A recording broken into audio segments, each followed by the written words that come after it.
Hello, everyone. If you like what I'm doing here, please consider subscribing, liking, and commenting. It would really help the channel out quite a bit. Thank you very much.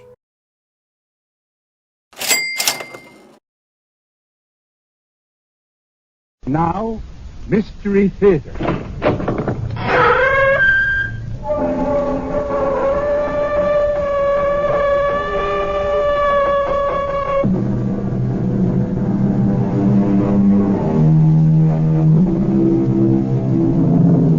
Come in. Welcome. I'm E.G. Marshall, Chamberlain in this court of the mysterious and the macabre. The act of trust seems to get short shrift from the poets, the philosophers, and even the prophets. An early American sage warns us to trust everybody but cut the cards. The book tells us, put not your trust in princes. Very well and very good, but you have to trust somebody. Can anyone go all the way through this life without trusting another human being? What is it you want me to do? Show me how to use this. That's a revolver. Exactly. Where did you get it? I don't think that's important. Why, I don't think I should help you to... Well, if you don't, I'll probably kill myself trying to figure it out. But you don't need a revolver. I feel safer with it in the house. Ted is away so much. Well, you flick out the cylinder. Mm-hmm. And you insert the shells into these chambers. I see. And now you flick back the cylinder. And I hope you never have to use it. But the gun is ready to fire. You just point it and pull the trigger. Like, so? Like so. But not at me. Why not at you? Myra. I intend to kill you.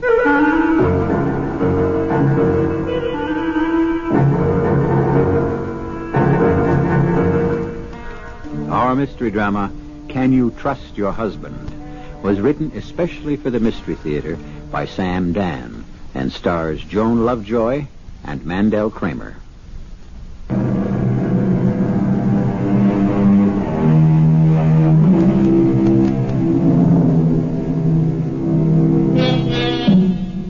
Somehow, love seems to have become the province of the young.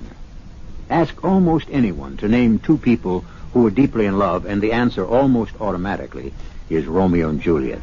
Well, let's face it, Romeo and Juliet were a couple of teenagers who only knew each other for a brief interval. They conveniently died before they would have to weather the storms of marriage and responsibility. The lovers of record should be Philemon and Baucis, or Darby and Joan, couples who lived with each other and put up with each other for 50 and 60 years. That, dear friends, is love. All this is by way of introduction to the Mallards, Ted and Myra, married 25 years. And as far as we know, there's never been an argument or even a harsh word. It's all been one long, beautiful honeymoon, as far as we know. Let our story begin late one autumn evening as the doorbell rings in their comfortable, well-appointed apartment. Just a minute. You'll have to wait, Ted. Next time, carry your keys. Oh, Bert. Did I wake you, Myra? No, I never can sleep while Ted's awake. Come on in. Thanks. Ted isn't home yet. I guess his plane was late. Why, yes, it was. Oh, I knew it. But... But what? Well, Well, something's wrong. Well... Bert, what are you trying to tell me? Well, whatever it is, I guess I'm not doing a very good job of it. It's Ted. Yes, it's about Ted. Something's happened to him. The plane. Oh, now, Myra, just a minute. I've been listening to the radio all night. I haven't heard anything about a plane. No, it isn't the plane. Then what is it? The plane landed more than 3 hours ago. Bert, tell me what's happened to Ted. Well, I'm trying to. It's not easy. Do you know where he is? He's in jail. Jail? Why? What for? I said it's not easy. I'm not sure. He was arrested as he came through customs. Well, tell me why. Well, I suppose for smuggling. Smuggling?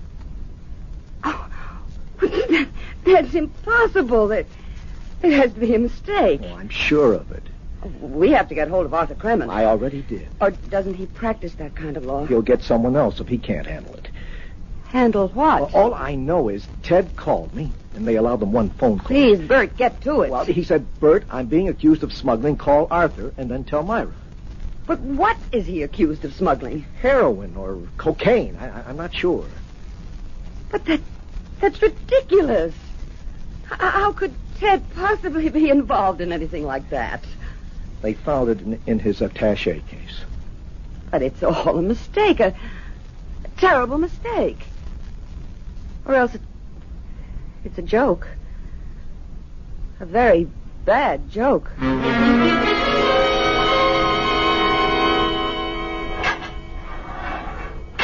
Ted, oh, Myra, darling. Myra, I didn't want you to come here. Why not? Because it's a prison cell. Are you all right? I don't know. I'm in prison, Myra. Well, it's not exactly prison. You're just being held here because of some awful misunderstanding. Oh, darling, it's prison. People like me, like us, we only read about these things. But Arthur says he'll go before a judge in the morning and see about setting bail. That's another word. Bail. Do you realize I'm going to be out on bail as if I was some common criminal? Darling, Ted, tell me what happened. I simply couldn't get a word out of Bert. What happened? How many times have I done this? I got off the plane, picked up my luggage, walked through customs, except this time I didn't walk through. This time, when they searched my attaché case, they found a packet, they say, of first-grade cocaine. Well, then it couldn't have been your attaché case. But it was. How did the cocaine get there? I don't know. Couldn't you have seen it? No. Why not? Because it was concealed in a secret compartment. What secret compartment? I don't know, darling. I didn't know I had one. But surely... Surely what? Surely nothing, darling. I know how upset you are. You don't need me giving you a third degree. They were waiting for me, Myra. Waiting? Yes. Ordinarily, customs is just a routine. This time there were 3 or 4 of them out there. They emptied the papers out of my case. One of them had some kind of a screwdriver, and he... You mean that they actually expected to find something? Yes. And then there was this cellophane, or I think they call it glassine, a packet just filled with powder. Well, it's a mistake. Well, of course. Obviously, it couldn't have been your attaché case. You see, that's the answer. Myra, I told you it was. Ted, you're being framed. That's the only thing that makes any sense. But why? Because I travel regularly between New York and London on legitimate business. I'd make an ideal courier. Somebody's been using you. People, a gang that's involved in smuggling, that they watch for regular travelers. I know it sounds crazy, but they managed to get hold of your bag somehow. I don't know what's going to happen now, Myra. Well, I know what's going to happen. Tomorrow, the mistake or whatever it is will be straightened out. I don't know if it ever can be straightened out completely. Ted, what are you saying? You're innocent. Am I innocent? You know it, and I know it, but what about the rest of the world? Don't forget this will be in all the papers. But it's so obviously a frame-up. To whom? Myra, there are people who actually believe that if a person isn't guilty, he'd never have been arrested in the first place. Ted, that's crazy. Of course it is, but that's what's out there. But everyone knows that you're an honest, hard-working, ethical man. In the man. minds of so many people, there will be a nagging little nasty suspicion. Could he really have been involved? Well, this is going to be a good way of finding out who your friends really are. Suddenly I feel as if I'm part of another world, Myra, a world you and I never knew. It's no longer our logical, well-ordered universe. All of a sudden, I'm a criminal. Darling, you're not. I'm in a cage, deprived of my freedom. Look at them, the rest of them, as you leave here. The thugs, the hoodlums, the thieves. I'm one of them. Ted. Look at them as you leave, because I can't leave. I have to stay. Darling, not for long. Myra, you've got to get me out. The shame of this. The disgrace. I can't stand it.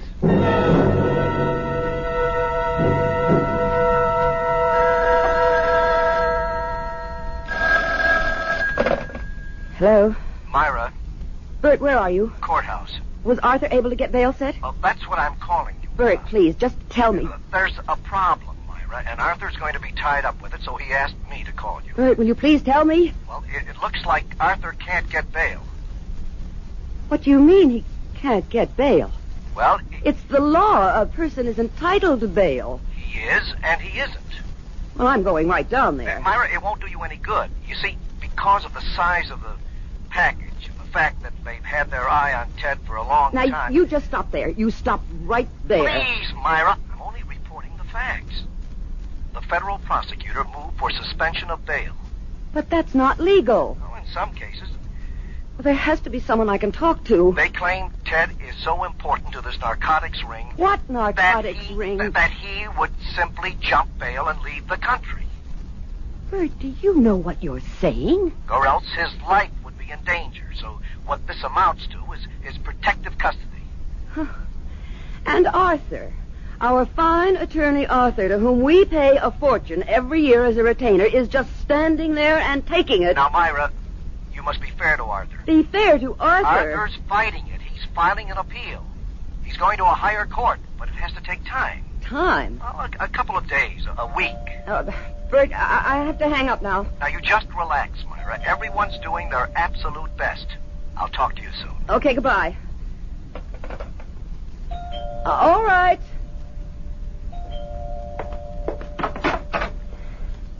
Yes? Mrs. Mallard? Who are you? I'm Lieutenant Jack Denson of the Narcotics Squad. We're cooperating with the federal authorities. And? Here are my credentials. I see them. May I come in? Why?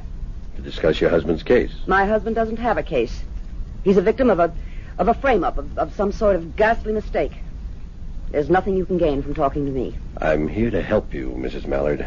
Help you and your husband. Help us in what way? Well, I'd rather not discuss that in the hallway of your apartment building. Very well, come in. The only way you can help us is to clear up this terrible mistake and get Ted out of that jail. What makes you think it's a mistake? What makes me... My husband is innocent. What makes you think so? I'm going to have to ask you to leave this house. First, answer my question. What makes you think your husband is innocent? The fact that you love him? Of course I love him. Has that become a crime? Your entire attitude toward your husband is based on the fact that you love him. And love happens to be blind. Please, spare me your dime store philosophy. You don't live with a man for 25 years without getting to know him. Ours was no ordinary marriage, or maybe it was. Maybe all marriages are the same. I wouldn't know.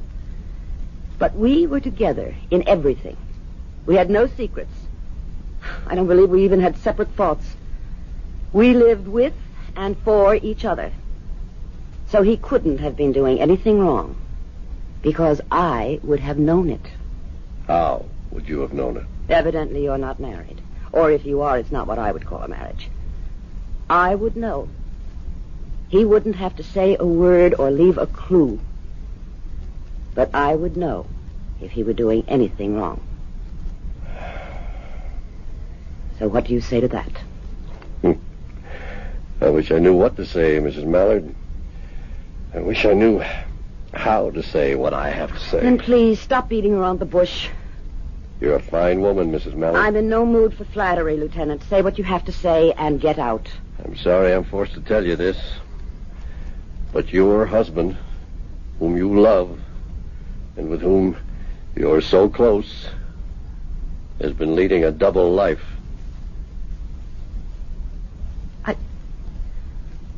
I don't believe that. It can't be true. I'm sorry, Mrs. Mallard. We have proof.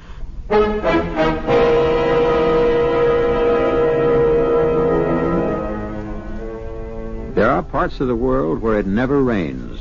The bright golden sun shines in a deep blue sky, and all is beautiful and cheerful and gay. And after a while, you accept it as something that will last forever. But as the song says, into each life some rain must fall. And when it does, those who have never known what it is to be drenched usually suffer the most. I shall return shortly with Act 2. To the Mystery Theater on WABC.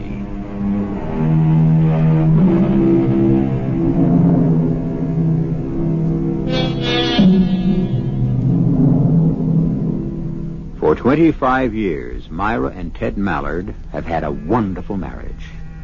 Myra and Ted could communicate without speaking, read each other's thoughts, share each other's feelings. Well, possibly this hasn't been completely so. For here is Myra being confronted with the charge that Ted has been living a complete life away from her.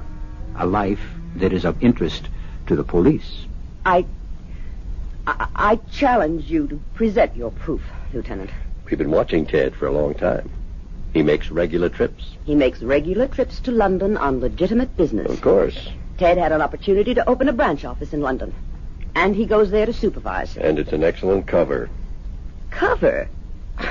His presence is necessary. According to the annual report of your husband's company, that London operation is losing money.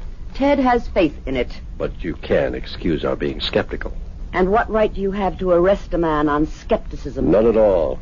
But it goes deeper. I'm not interested. I can see the nature of your so-called proof. I want you to help your husband. Why should you care? By helping him, you help us. Mrs. Mallard, he won't talk. What does he have to talk about? Everything. Who his associates are, where they buy the drugs, where and to whom they sell, who is protecting them. But... Please, let me finish. You must convince him to talk. If he remains silent, he'll spend the rest of his life in jail. But he hasn't done anything. Please, Mrs. Mallard, we're beyond all that. Now, you must convince him to cooperate. That way he can get a substantial reduction in his sentence. What sentence? He'll be tried and he'll be sentenced. We have proof. You keep saying you have proof. And all you've got is the packet you found in his attaché case, and that could have been planted there. It could have been, but it wasn't. Well, I won't be intimidated. If we have to fight, we'll fight. Ted is 47 years old. He has a spotless reputation. He's never done anything wrong.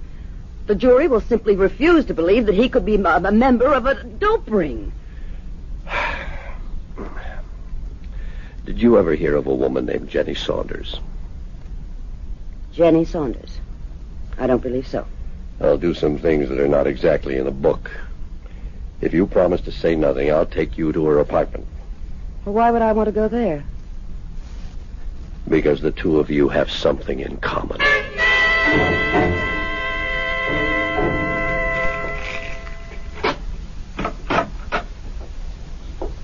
How does it happen that you have a key to this woman's apartment? Well, you see, she's cooperating with us. And when I said I might want to bring you here, she felt it best not to be present. Why? Out of respect, I suppose, for your feelings. What do you think of the place? Well, it's nice enough, but why have you... Wait a minute. That's Ted's picture. Yep, that's Ted's picture. What's Ted's picture doing here?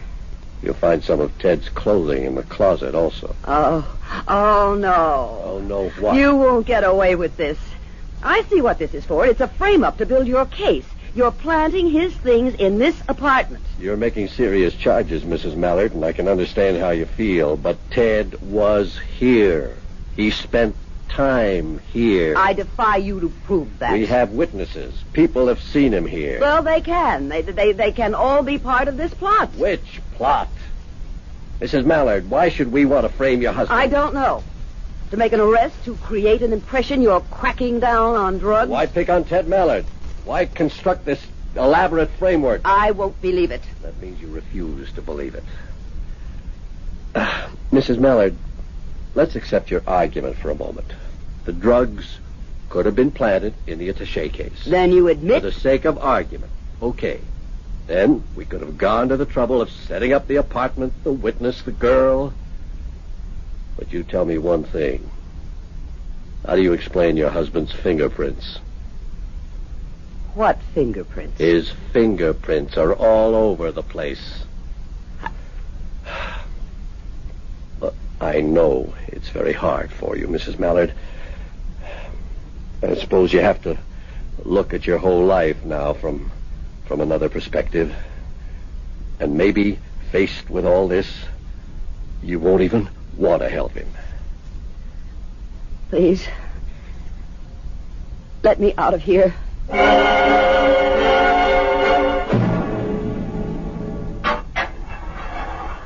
Myra, where were you? I thought you'd be here earlier. Arthur hasn't been able to do a thing. Now, should we get another lawyer? I can't believe a thing like this could Ted, happen. tell me about Jenny Saunders. Who? Jenny Saunders. Jenny. What about Jenny Saunders? That's what I'm asking I you. don't know any Jenny Saunders. You don't? No, of course not. Look, darling, we've got 1,000,001 important things to worry about. You don't know a Jenny Saunders.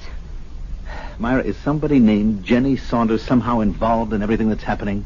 There's an apartment at 291 Fenimore Place. So, what about it? I was hoping you'd tell me what about it. Myra, what's wrong? Don't say nothing, because I can tell when something's bothering you. I didn't say nothing was wrong. Tell me about 291 Fenimore Place. I never heard of it. The police say they found your fingerprints all over it. Oh, well, I guess they would. Then you do know about 291 Fenimore. Thinking, darling. I have been there. Let me see. Often? Well, twice to install and then... Oh, let's see, was it 3 times? Anyway, I installed and then went back for some repairs, I guess. And I guess the police were checking every place that I ever visited. Well, why would you have been to 291 Fenimore? As a favor to Bert. Bert? Yes, he's got a friend. Jenny Saunders? I don't... Maybe that's her name. I never saw her. I never saw anyone in the apartment. Well, why did you go there in the first I'm place? telling you, darling, Bert asked me to install one of our special stereos for this good friend of his. You? Don't you have servicemen and technicians There to do were that kind some of thing? new things, and Bert said that it would be a big favor. And that's the only reason you ever went to 291 Fenimore Place? Well, of course. What other reason would I have?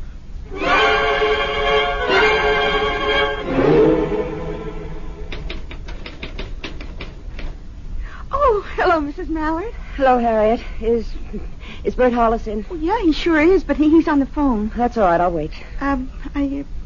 Look, I don't believe it about Mr. Mallard. I mean, well, he's just about the straightest guy there is. Harriet, tell me something. Does the name Jenny Saunders mean anything to you? Say it again, Mrs. Mallard. Jenny Saunders. Does it mean anything? Yeah.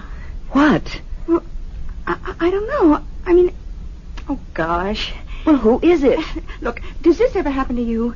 You know you've heard something somewhere, but you can't for the life of you remember when or where. Now this name, Jenny Saunders. Yes? I did hear it.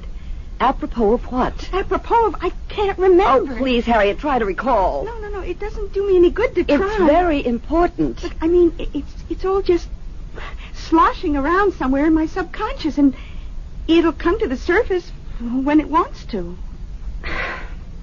Well, you will let me know, won't you, if you should happen to remember? Oh, sure. Oh, Mr. Hollis's light is out now, so he's off the phone. Why don't you just go in? Thank you. Bert? Myra, come in. Sit down. Thank you. Is there something new? I know Arthur's still waiting for the Court of Appeal. Bert, who is Jenny Saunders? Well, I'd never heard of her. Now, look, I know how long you and Ted have been friends. And, of course, your instinct is to protect him, but Bert... Oh, Bert, I have to know. What do you have to know? If my husband has been having an affair with a woman named Jenny Saunders... Ted? An affair? Oh, no, never. It's impossible. Bert, I looked in the mirror today, and I see that it could be possible. Myra, I know Ted, Please and I say listen to never. me, please. When I think of Ted and me and our marriage, I believe I'm still 20 and he's still 22. But I'm not, and he's not, and I have wrinkles, and a girl named Jenny Saunders is probably quite young. And you're being quite silly. Ted would never... Are you familiar with an apartment at 291 Fenimore Place? 291 Fenimore... No. Should I be? Yes, if you have a friend who lives there. No, I don't know anyone who... Well, since you have never heard of the place, and you don't know anyone who lives there, then you couldn't possibly have asked Ted to personally install a special super stereo. Ask Ted to what? You heard what I said. Well, I heard it, but I can't believe it. Well, why would I ask Ted? I see. Myra, please. Why did you ask me such a question? What are you driving at? What's happened? I'm not sure. When Ted was arrested at the airport the other night, I thought that was the end of the world. Now I see that may have just been the calm before the storm.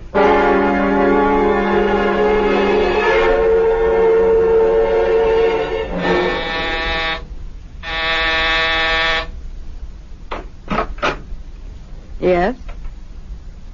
You're Jenny Saunders. Okay. Where do we go from here? I'm Myra Mallard. Oh, well, come on in. Sit down. Thank you. Drink? I don't believe so. Well, what are we going to talk about? Is it true? It's true. I didn't think you'd be his type. When they start to hit 50, what's a type? Although you are quite pretty. If it makes you feel any better, he's still in love with you. Really? Then what was he doing here? Well, I guess these fellows need excitement. He's in a jam, I hear. Yes. I will say he was fast with $1. He was good to me. The rent here goes for almost $300. And then he liked to go to the track. I never knew he had the slightest interest in... Oh, and he liked a game of cards. I told him the stakes were a little high. I never knew he could even play cards. Well, I tried to steer him clear of it. Thank you. But men, well, they do what they want to do. And so, well, the way I see it, he got in very deep to the loan sharks. And it's all tied into the rackets, you understand? So they said, look, here's how you can pay us back. And so he became a courier. You see it happen all the time. Legit business guys get themselves in hock and the mob moves in. What are you looking for? You wouldn't happen to have a specially installed stereo, would you? Oh, no. I wish I did. Oh, thank you, Miss Saunders. Yeah. I'm glad you're friendly, Mrs. Mallard. A lot of wives, they'd throw a fit. But isn't it better to act civilized? Myra, what are you saying to me? What are you saying to me, Ted? I'm saying that I don't know a girl named Jenny Saunders. She lives at 291 Fenimore Place. You admit you went there. As a favor to Bert. Bert knows nothing about What it. do you mean he knows nothing about it? He asked me He to. didn't. He specifically asked... Myra, Bert came into my office a couple of months ago and asked me to do him this favor. But he didn't. Well, ask him. I did ask him. He knows nothing about it. And furthermore, I just had a visit with Jenny Saunders. Myra. I can see where she might be very exciting. Myra, listen to me. No, you listen to me. Call Lieutenant Denson. What for? So you can make a deal and be out of here in a few years, or maybe even months. Would you mind telling me what you're talking I'm about? talking about a man who fell in love with a woman half his age. Myra. All right. Let's say he became infatuated. And so he went through all of his money, got into debt, and was offered a way out, an illegal way out, and he was caught. Myra, do you believe this? Yes, Ted, I believe it. I don't see how it's possible not to believe it.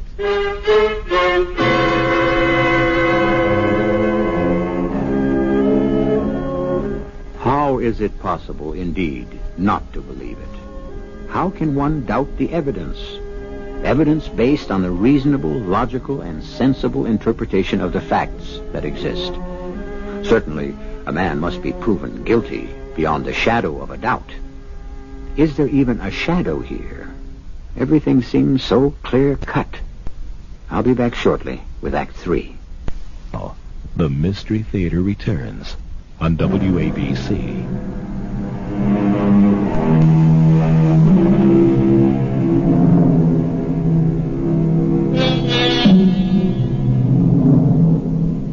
Sometimes, if you repeat a story often enough, you'll come to believe it. For instance, for 25 years, Myra Mallard has been telling herself that she has the perfect marriage, a union that was made in heaven, as they say. And perhaps she has been so taken by the idea that she refuses to accept reality. And reality seems to be another woman, and a prison cell, and a narcotics carrying charge. You're telling me I've been having an affair with another woman? I have met her. And I've been maintaining her? Yes. And the drain on my finances has driven me into becoming a member of a narcotics ring? Ted, these are facts. Well, I deny every one of them. But your fingerprints are all over that apartment. And I told you how they got there. Oh, Ted. I also told you something else. I told you this would never be straightened out. But that the very fact I've been arrested would scar me for the rest of my life. Ted, that there'll always be a nagging doubt in people's minds. Well, what can I expect from strangers when my own wife believes I'm guilty? Oh, Ted, I don't know what to believe. I'd know what to believe if you were the one who was sitting in jail. I'd believe what you told me. I'm trying to, but all the evidence... I wouldn't care for evidence. I'd know that the person I loved would tell me the truth. I don't think we have the kind of marriage that we thought we did, or at least that I thought I did. Ted, what do you want me to do? What do I want you to do if you have to ask? I'm all mixed up. We had a paradise, you and I, Mara. But at the first storm, look what happens to it. Darling... The other night you said to me this would be a good way to find out who my friends are. Well, it's better than that. It's a good way for me to find out who my wife is.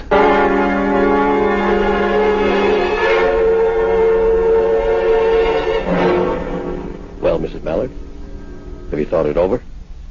Yes, Lieutenant Denson, I have. And have you decided to help your husband? Yes. I'm going to do everything I can. Fine.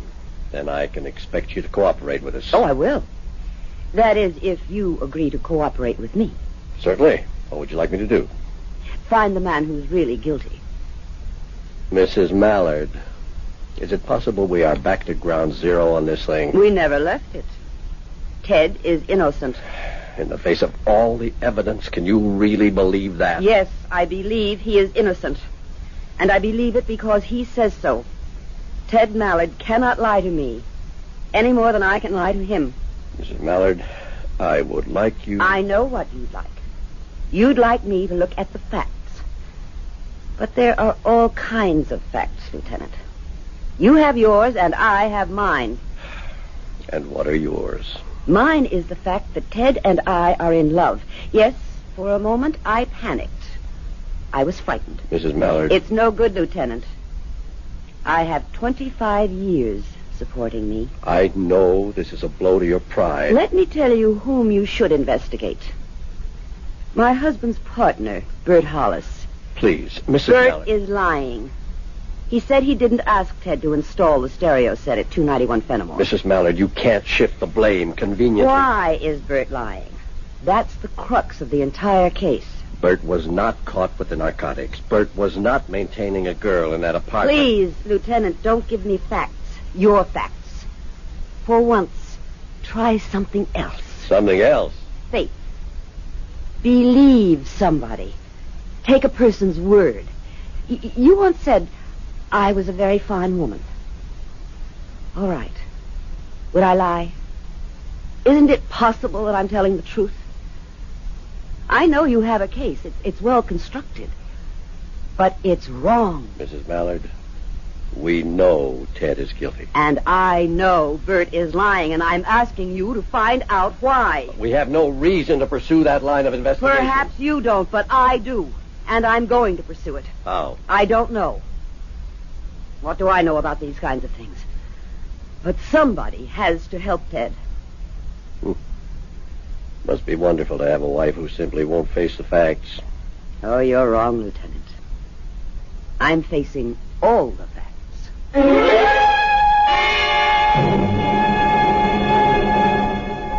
Why would Bert lie? I don't know. Think. I told you, I don't know. Have you had any differences of opinion about the business? No. Is he in debt? Not that I know of. Can you think of anything, any reason why he would do this to you? Bert and I have been friends since college. All right, the attaché case. How could the cocaine have gotten in there? That's beyond me. Oh, Ted, you're not being very helpful. Well, did I ever think I'd be framed? It's Bert. It has to be Bert. But why? I don't know. I'd have been willing to bet my life on Bert. Just as I'd be willing to bet my life on you.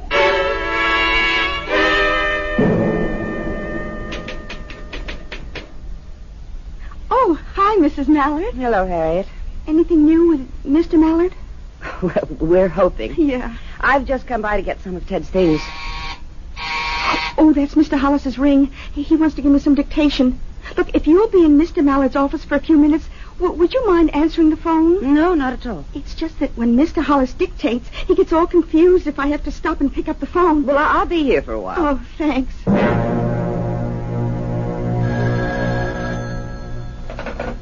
Yes? Is Bert there? No. Well, he's supposed to be there. He knows I'd be calling. He just stepped out for a moment. Tell him Smitty wants him. Oh, yes. What do you mean? Oh, yes. Well, I've heard Bert mention your name. Bert and I are, well, we're very close. There you are. What about the Saunders dame? Oh, that's all over. Look, it's a lot of dough, and it's due. He knows how and where to bring it. Myra! Harriet said you were here. Oh, well, I just wanted to get some of Ted's things. Why? He'll be out of jail soon. I feel it in my bones. Do you? I know Ted. He couldn't do anything wrong. You're a good friend to him. I don't care what anyone says. I'll stick by him. Oh, thanks for covering the phone. I heard it ring. Oh, it was a wrong number. Oh, well, I hope everything will be okay with Mr. Mallard. Thank you, Harriet. If you're through in Mr. Mallard's office, maybe I'd better lock it. Well, why? Does Mr. Mallard usually keep it locked? Oh, no. That's his problem. He leaves everything lying around. Anybody could walk into his office and walk off with anything. Even his attaché case? Oh, sure.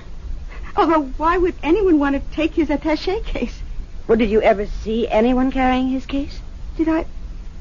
Well, I never thought to watch. Try to think.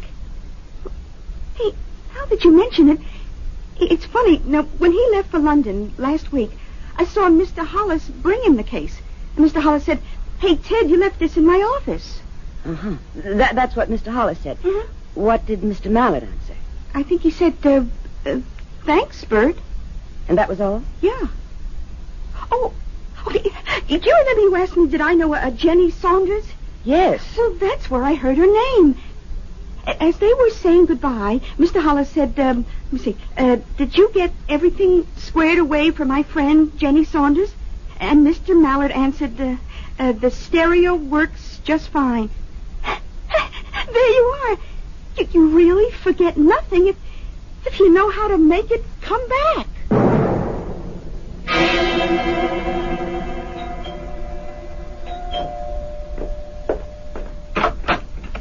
Hello, Bud. I'm on time. You got it? Yeah. Hand it over. I know 50 grand here. I know. Look, the agreement was 10 payments, 50 grand each. 50 is too big a sum to The hide. agreement, pal. I can fix the books for 25 maybe each month, but not for 50. Who cares about the books?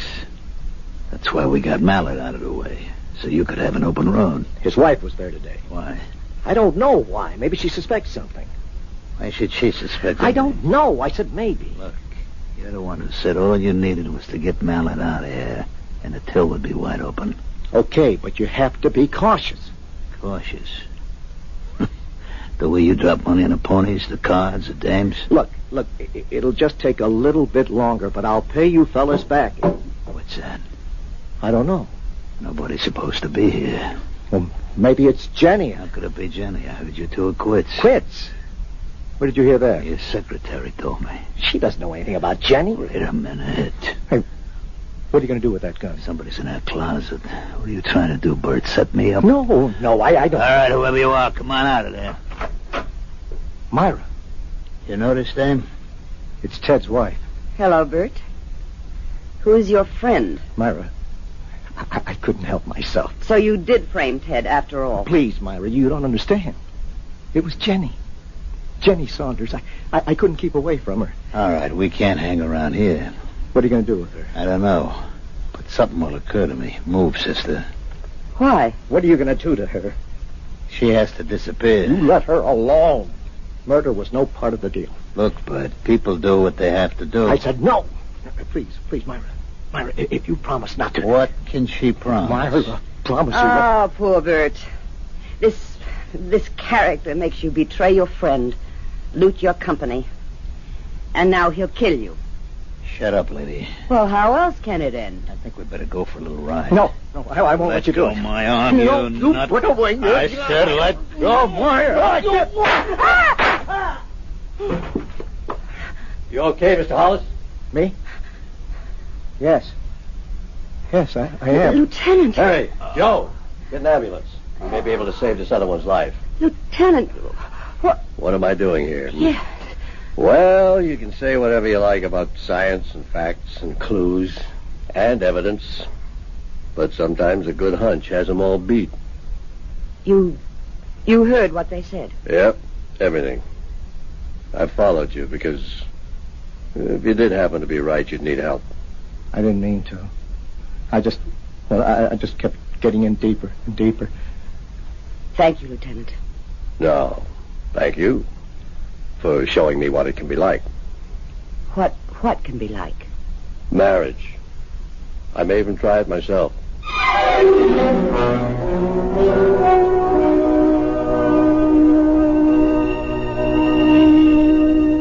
And he did. Or so we are told. Well, what is the moral here? You may be sure that faith can overcome any difficulty. And as the Persian poet said, the sweet breath of love can blow away the mightiest mountains. So, you have faith, for I shall return in just a few moments.